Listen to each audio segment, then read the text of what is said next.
So far, I've made two videos on action cameras.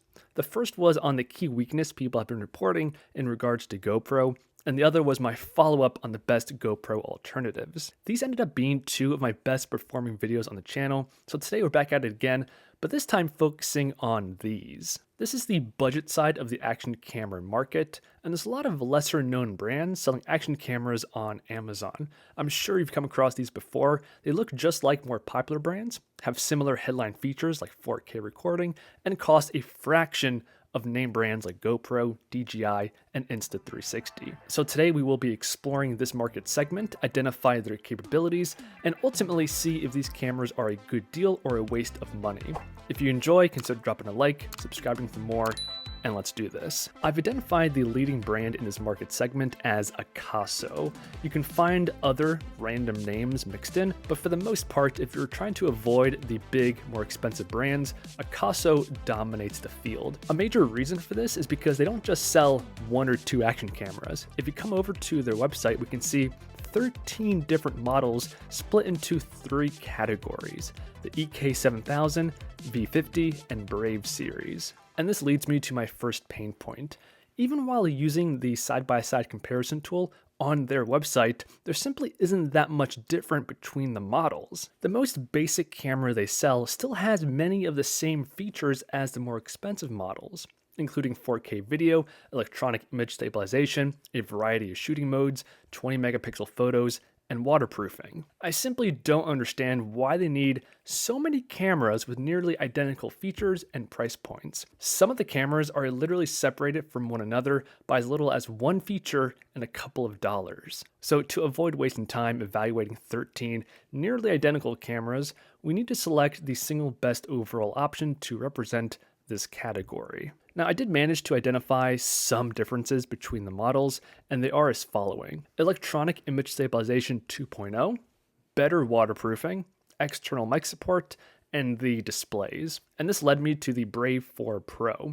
It has many of the upgraded features, cost around $100, and it was released in the year 2021. A lot of these other models have release dates back in 2019 or even 2020. Now, the newest camera they have is actually the Brave 8, but that camera isn't budget. It costs almost $300, putting it squarely against the big brands. It is the best camera that Acasso sells, and if you're interested in a future video comparing it against the GoPros, let me know in the comments.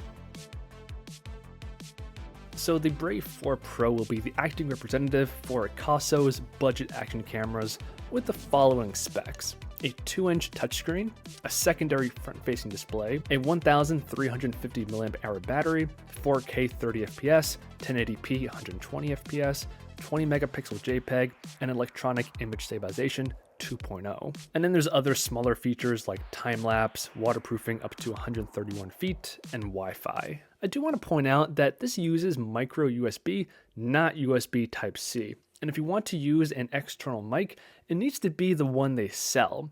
Other brands such as Rode mics are not going to work. I was also frustrated by the fact they don't disclose the image sensor size in their cameras, arguably the single most important spec for any camera. Now, on paper, this camera does seem to hold its own against the bigger brands.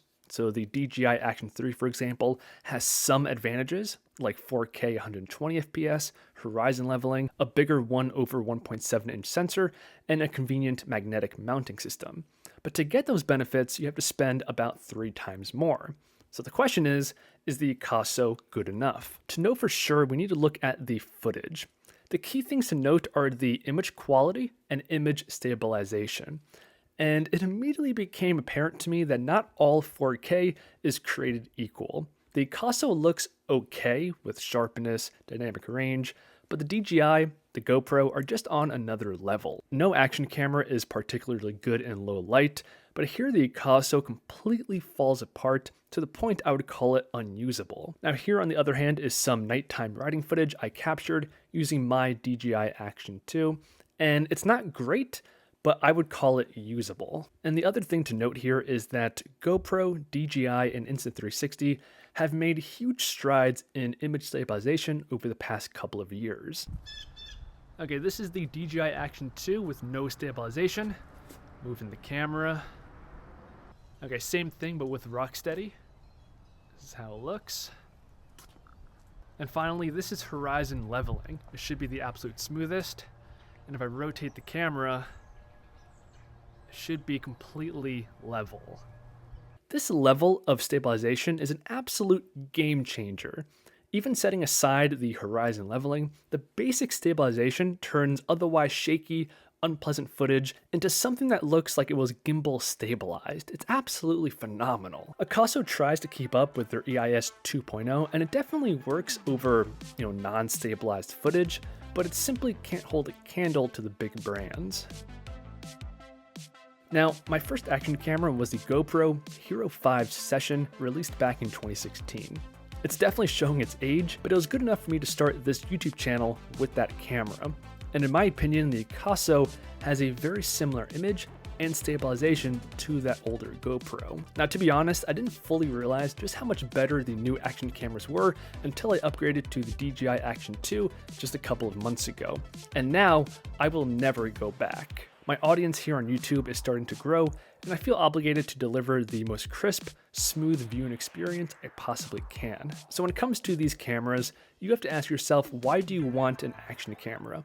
If it's for personal use, maybe you want to start a YouTube channel, the cheaper Acasso or even a used GoPro might be the smart move. But for anything above that, I would say save your money until you can buy a DJI, a GoPro, or an Insta360. There's a bigger quality difference than the spec sheet might lead you to believe. So I'll go ahead and leave the Brave 4 Pro link down below, along with my recommendation on the big brand action camera name.